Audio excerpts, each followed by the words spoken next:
Hürmetli vatandaş, emlakçimizi devamlaştırırız. Prezident Trump tunji qatam Davlat Majlisida nutq so'zlaganda Jungoni tilga oldi mavzuli xabar 2-28 kuni Vanvitor betida e'lon qilindi. Xabar mundaq boshladi. Amerika Qo'shma Shtatlarining prezidenti Trump 2-28 kuni Davlat Majlisida ikki palataning birlashma yig'inida nutq so'zlaganda Jungoni tilga olib o'tdi.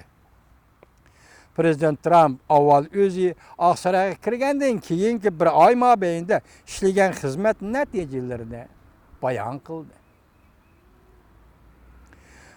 Ford, Fiat qatorliq universal mashinasozlik shirkatlari Amerikaga bir necha milliarddan mablag' soladiganligini jakarladi deb ko'rsatdi.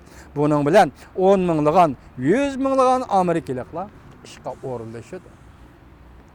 Amerika paychek bozorda bozor bahası da $3 trilyon erişti. Amerika payçak bozor bahası da $3 trilyon erişti.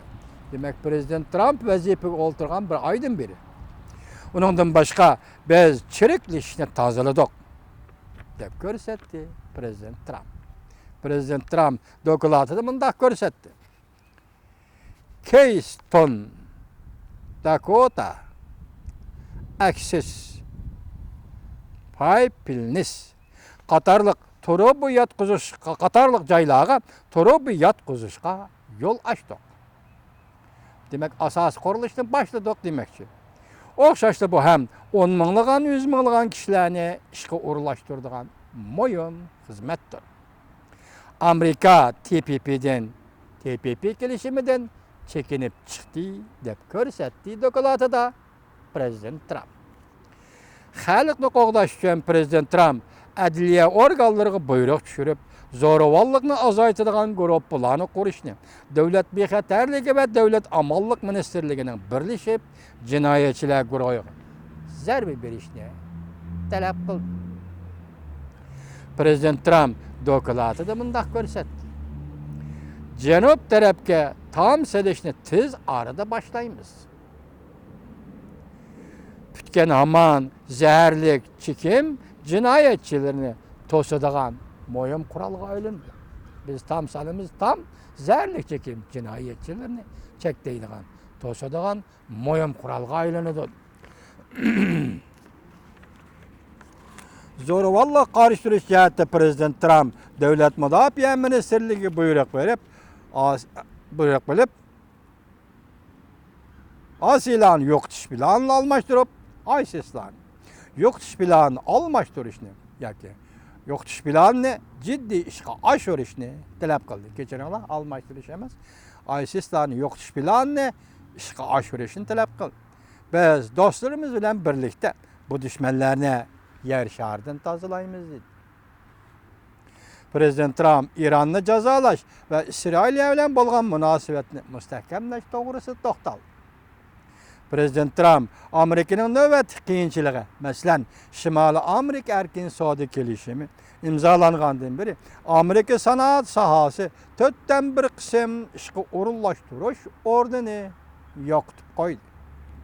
Jungo 2001-yili Dunyo savdo tashkilotiga kirgan kundan hisoblaganda Amerikada 60 ming yurishlik zavodimizni yo'qotdik. Demak, Prezident Trump nima deydi?